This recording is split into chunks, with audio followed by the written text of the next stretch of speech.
A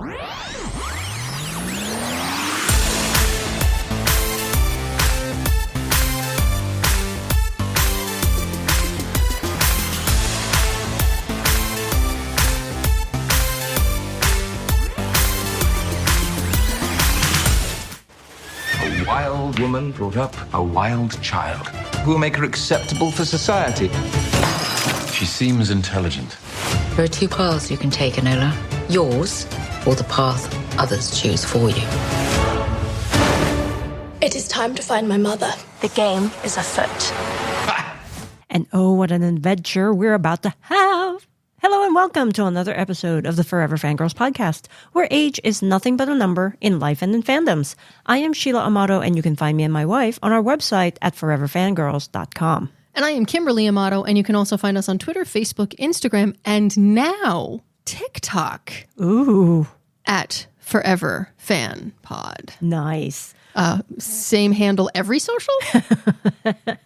We are your hosts, and we're glad you can join us. We want to make sure you can find us. Yeah. The reason we're going into TikTok is because a lot of people have asked us to. So we are now going to start. So by all means, it's at Forever Fan Pod. Please follow us. We will try to follow as many people as possible so that we can kind of figure out how to use it.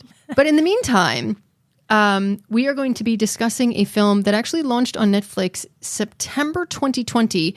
So we are reaching back into the vault a little bit to review the Netflix original movie, Enola Holmes. Well, we thought it would be good to review the first film as the sequel is now out on Netflix. So we're going to be reviewing Enola Holmes 2 on the next episode. So one, you can't review 2 without 1. Right. So it made perfect sense. But as always, spoilers are ahead. So if you have not seen Enola Holmes 1, please be aware that we are going to be talking about major plot points. So pause us, watch the film, and then come back to listen to our discussion. Why are you doing... Because the lead is Millie Bobby Brown. Oh, all right. Okay. And I am channeling Stranger Things. Hopefully it comes out before I'm 70. Season 5. Anyway. Okay. How is it that it's November already? The years seem to go by faster and faster and faster. It's because we've gotten old. No, truthfully, because like when you're a kid and when I went to school, the school was on 2 floors and I was like, oh my God, I can't wait to get to the 2nd floor. When I'm big, people will respect me. No, when you're big, you have to pay bills. So time goes by faster because all your time is spent paying bills. Well, I mean, yeah, there is the getting older aspect, but hopefully we're also getting wiser. We're fine wines. Oh, yes, absolutely. You know, and the new year is around the corner, so that's new opportunities and maybe new adventures. And I know you are planning the new adventure, which is another reason why we have TikTok at Forever Fan Pod. Yes. Because there's going to be some fun videos we're going to be uploading from all of our wacky adventures next year. Yes, several of them. And the delicious mischief we're going to have. But for now, we are going to talk Enola Holmes adventures. So. Yeah, the game is going to be afoot when it's April, May, June, July, all right, November. Okay, all right. But can I tease everybody? Because and I know we're kind of going into it, but a little extra banter. I feel like Golden Girls. Picture it, 2024. It is going to be a massive milestone of a birthday for my wife. And one of the things we always planned was to do a huge trip for a specific birthday number that we don't mention because age is nothing but a number in life and in fandoms. And it happens to be to a specific part of the world that is very hard to get to. Yes. So I think you should stop there. Oh, okay, fine. So that we can start our discussion of Enola Holmes. Yes. All right. I'm bringing you back. Bringing you back. So I'm going to jump right into the IMDb description. Mm-hmm. When Enola Holmes, Sherlock's teen sister, discovers her mother missing, she sets off to find her, becoming a super sleuth in her own right as she outwits her famous brother and unravels a dangerous conspiracy around a mysterious young lord. And I'm not going to do an accent because I can't. And so to add to that summary, Enola's older brother, Mycroft, wants to send her to finishing school so she becomes a, quote, proper woman, end quote. But she figures out the ciphers that her mother leaves her along with a lot of money to sustain her, so she goes searching for her mum in London. That's where we find all of our different adventures, if you will. So just jumping right into, I think the casting was on point here. I mean, I do have a little bit of in regards to casting. Okay. But overall, I think they chose really well. And Millie Bobby Brown, she has an aura about her where she can play this innocent but also very tough very, very quickly. I mean, this is, and this I didn't know, this Enola Holmes is actually based on a young adult mystery series by American author Nancy Springer. And Millie Bobby Brown really is like a perfect, I've not read the books, but in this role, it is really perfect for her. Yeah. When a casting is just right, you no longer see the person, you just see, and that's how, It's a character. It's called acting, I know. Yeah. But when you're watching something and the casting is on point, you can't see anybody ever playing this except for the people they've cast. Right. And, Henry Cavill, Sam Claflin, I always destroy that name for some reason, Helena Bonham Carter, Fiona Shaw, still. As Miss Harrison, I'm still bitter whenever I see anybody from Killing Eve.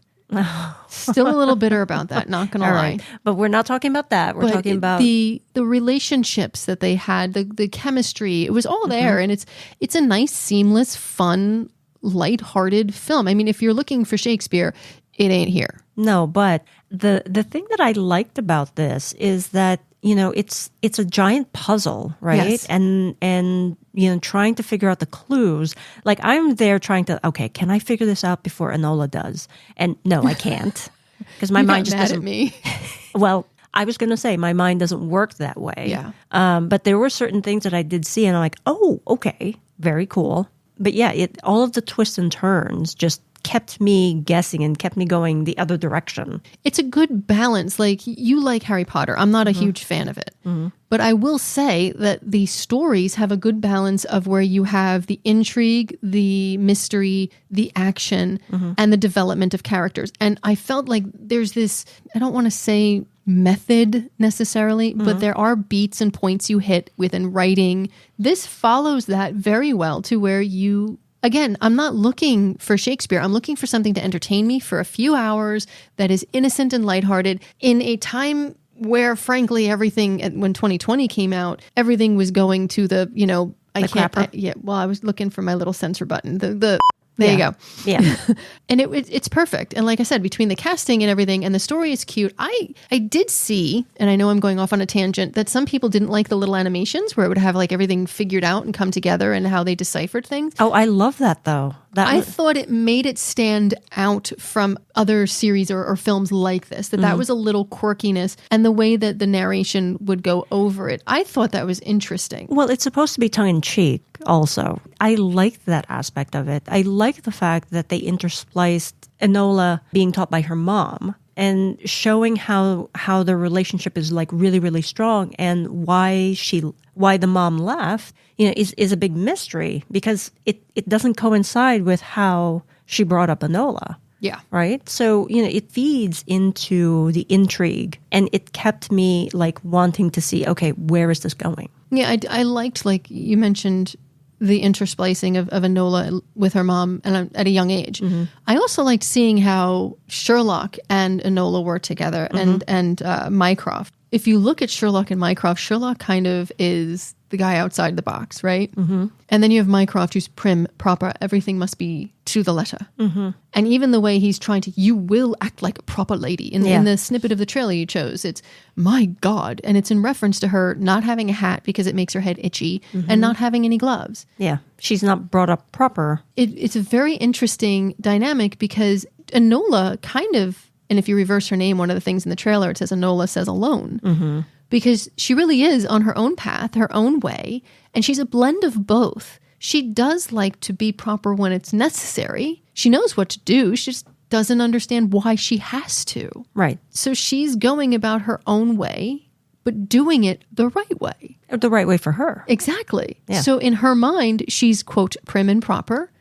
And she's also looking outside the box and seeing the bigger picture like Sherlock. Yeah. So it's a perfect blend of the two. And if you look at siblings that have 3, in my case, I can say this because I have 2 older brothers, I do think I'm a perfect mix of both brothers because I learned by watching them.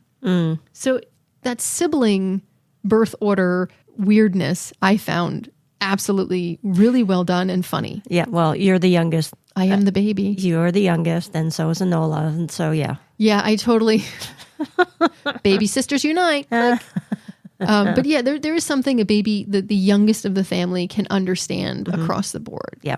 So diving a little bit into themes, I mean, we touched upon it a little bit already, but one of the bigger themes that that was really apparent here, right? Yeah, this was, I don't even remember. It's like a period piece. It's a period piece, maybe early 1900s or so. But the thing that really stood out to me was like the missing poster for Tewkesbury, right? It said £50 reward. Whereas for Enola, her poster only said £4. And that the fact that women, since Time in memoriam. immemorial, I always screw that up. time immemorial, have been valued less. Well, and again, when has it changed? That's my point, right? Yeah. That it's highlighting the fact that there's always this disparity between men and women when there really shouldn't be. No. Right? And this film is highlighting the fact that Enola can fight, Enola can take care of herself, she can figure things out, and even when she's lost, you don't fear for her. She'll be okay. Whereas Tewkesbury, you're like, okay, he needs a little bit more protection because he's like been shielded from the outside world, quote unquote. He's lived in a bubble. Yeah. Whereas she hasn't. Her mother prepared her for what's there. But I also felt that Tewkesbury lived in a bubble because he had followed the prim and proper. He had done everything that he was told to do and couldn't really figure out what his strengths were. And if you notice, at the end, he found his strengths were outside the box, like Enola. Right. Going against the grain, doing things that were different, which is why this whole case came to be. Yeah. The other thing here were the ciphers that I thought were fascinating. You figured that out before I did. I have to give you credit there because you don't give yourself credit enough for it. Well, it's hiding in plain sight, right? The flowers are out there. The fact that the flowers tied Enola and her mom, Eudora, together. Tewkesbury is a plant person, right? And knows a lot about flowers. So there's also a connection there. So I found that parallel like really intriguing. And it was also interesting because people looked at Tewkesbury in regarding the flowers as if it was an unnecessary, like frivolous thing. And he found it to be calming for him. Like that was his safe place. Right. In Enola's case, she learned all about flowers and all about science and counterbalance and balance and all of this stuff because her mother wanted her to know as much as possible about the world and how it worked. So again, that connection, which you pointed out to me, I kind of was figuring out the bigger mystery and missed the little pieces. And that's one of the things I love about our conversations is you bring up parts that I kind of don't see because I see the huge umbrella before I see the little stuff. Whereas I usually see the little stuff before I see the big picture. Yeah, and when you pointed it out to me and I started running in my head back through the story, you got to say excellent writing. Yeah, but it also takes, the acting, like you were saying earlier, to bring that to life and to make it like really believable, right? Yeah. So any other themes or good that we want to talk about here? No, not really a theme, but it felt like the movie was just a fun all-around young adult mystery where there was a lot at stake, but it didn't feel overly dark. Yeah. I think part of what made it a little bit lighter is that Enola really does break the fourth wall like consistently, right? I think I put that in the cute that she does that. But it also, by doing that, it brings in the audience a little bit more, right? So she's taking us on this journey. She knows that we're watching her. We're going through that with her. And as a viewer, it kind of felt like, oh, she's letting us in on secrets that nobody else knows. Yeah. Even though, I mean, we know the game is afoot. But it is. I mean, you get the point. Yeah. And I agree with you on the cute. Let's finish the cute, though, since we're there. You don't want to go to the bad? No, we'll go to the bad last because you started the cute. Okay. Sherlock bringing Dash to Enola when she was at boarding school. That little stuffy. Just so cute. And it was the first time, I think, throughout the whole thing that he sort of let his walls down a little bit when he said that he thought that the mother thought that she was extraordinary. Because Enola doesn't really, at that point, she was still looking, and at least it felt to me that she was not confident in herself. She was ready to give up all the stuff. Well, she has that doubt. Like, why did mom leave me? Yeah. Right? And then she had doubt in herself and her abilities. And so he kind of let his wall down a little bit. He brings her this stuffy, and then he says, Mom thought you were extraordinary. And in the way it was delivered, it kind of felt like he was also saying he felt she was extraordinary too, but he couldn't bring himself to say that because it's Sherlock Holmes. I don't think that he, at this point anyway, he's not ready to like really fully bring the walls down, right? He's been away for a long time. So he's has also under a lot Mycroft. of pressure. He's Sherlock freaking Holmes. Right. I mean, he's got a shadow 10 miles long. He's got a brother that's got the walking cane up his butt. Well, the older brother is in like this high mucky muck position, so he has to be. Yeah, but my point is, Sherlock is in demand. Everybody expects greatness of him, and at a certain point, that's got to weigh you down. So you can't doubt yourself. You can't say anything. So for you to admit and face emotions, even in certain spots, he says, leave emotions out. Yeah. So he has made himself emotionless for a reason. So I thought that was adorable. The connection between, or the play with Millie and Henry, the way they play off each other, I loved. I thought it was adorable. Yeah.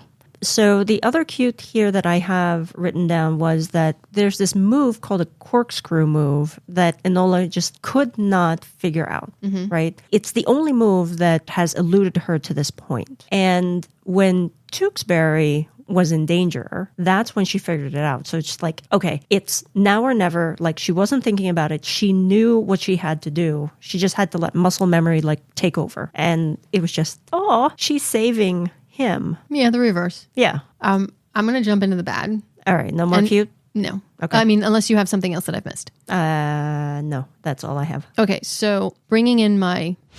Oh, wrong button. Bringing in my... Sorry, I used the wrong button. The age is hard for me. At the time of this, I don't remember how old Millie Bobby Brown was, but... Like 16, 17 maybe? Okay, so about 16, 17, and he's 39 now, and she's 18 now. Yeah. And they're playing brother and sister. And it's hard for me. Well, it could happen. We all know Yeah. you can have breaks in between children. I'm not saying it's not feasible. But what I'm saying is the man is almost 40 playing her older brother when legitimately he could be her father. Whereas when she hits 40, she will be playing either the mother or the grandmother. yes. So it's the old Hollywood conundrum, I guess, for so women. it's not a dig at the movie. Again, the casting was great. I'm not negating how good they were. I'm just saying it's something we do need to, as a society, look at and be like, okay, it's got to be brought up every single time it happens, just so it's not ignored. For me, though, I see what you're saying there. But for me, the age difference between them probably helped in the storyline of making Enola feel alone, right? Because her older brothers were both, doing their careers and whatever, and she was still home. And Distinctly possible. I can see that. so, to me, that's within the story context, it works, but taking it into the larger, Hollywood, the way they do things, yes, that is a problem. I agree with you. For me, the only bad that I had was that you figured out that the grandmother is the one who wanted to preserve England. You didn't like that. England's past. I'm like, really? And I remember Really? looking at you going, well, it's usually when we looked at it logically, I said, well, who else will gain from it? Right. Because he wanted to change things. He Yes. wanted women to have more rights. He wanted to take care of the planet. Who loses? Yes. It's usually those in power who have the most to lose from a change down below. And that, Right. I guess the thing that really bothered me was that a grandmother wanting to kill her own grandchild because he's standing in her way of preserving her old life. It was like, I'm sure that happens. But I'm just like, really? That's just wrong. I'm sorry, but I watched Game of Thrones, so that was that's nothing. I did not. So it's a shocker. No, it's disturbing. It is disturbing, but it's also, it's the time. And to be honest, and even in today's day and age, how many people disown their kids or throw them to the curb because they don't fall Yes. into line and agree with their lifestyle or religious choices and want to just live in their truth. So Yeah, I understand. So It's still disturbing no matter, what time frame or who does it. what century? Yes. I said time frame because you never know. Somebody could be listening to this in 3021 and turn around. Maybe it would be like Bill and Ted where we're like part of the archives or something. Speaking of old. Okay. Stop it. So I guess that is our discussion of Enola Holmes. And so now it is time for our Forever Fangirls rating. Drum roll, please. I hope I hit the right button. Yay, it was the right button. Yay. Okay, so we rate Enola Holmes 4.5 stars. Yay! Yay. We agree on this rating. And just a quick note, according to Wikipedia, Netflix has picked up the wow. It's like, hold on. I done speaketh wrong. Anyway, Netflix picked up the distribution rights to Enola Holmes from Warner Brothers and released it on their platform in September of 2020. Since they couldn't show it in theaters due to COVID-19, Enola Holmes has become one of the most watched original Netflix films over the first 4 weeks of release. And truthfully, it is not hard to see why. It's a great mystery. It's superbly acted, in our opinion, and has tons of fun moments mixed in with tender scenes, action sequences, the moral story, the moral thread of the story. The point is, it's just an all-around fun family film that I think all ages can enjoy. Mm-hmm. And so it's amazing that it's done that well. Yeah. We have said it before, and I will say it again. The transparency is completely lacking, so we don't know what anything needs or sees to get renewed. So to know that it was the one of the most watched original Netflix films over the first 4 weeks of release is surprising and amazing and wonderful, and I'm glad that it's happened. It's great, yeah. And after we watched it, I remember telling you, Kimberly, that, this was really fun, and I wondered if they were making Enola Holmes 2. Given that it was the most watched of the first 4 weeks, I'm glad that they actually did do Enola Holmes 2, and we will be reviewing it, like I said, in the next episode. And, there are 7 books, apparently, in the series, right? So I'm really looking forward to our discussion of the sequel and seeing how the sibling rivalry unfolds. And so far, seeing this film, if we're giving scores, right, I think Enola has 1 and Sherlock has 0. Ooh. Tune in next time on Enola Holmes 2 when we find out if Sherlock has hit part 2. Did he score a point? Or has Enola left him in the dust? Wait. Go, Enola. Oh, my goodness. It doesn't work because it's too many syllables. Mm-hmm. But anyway, forgive my antics, but that is going to do it for our show today. Thank you so much for joining us. Was there anything we missed and that you thought we should have covered? Let us know either via voicemail, via speakpipe.com/Forever Fangirls podcast, or on any of our socials, including TikTok at Forever Fan Pod. And make sure to hit that little subscribe button so you don't miss an episode. Leave a review if you feel up to it. Do all the things. We love you, and thank you so much for tuning in. Yes, and until next time, stay safe, be kind, and remember, as Enola Holmes said, being alone doesn't mean that she has to be lonely. Eudora wanted Enola to find her freedom, her future, and her purpose. The future is up to us. Let's go and grab it.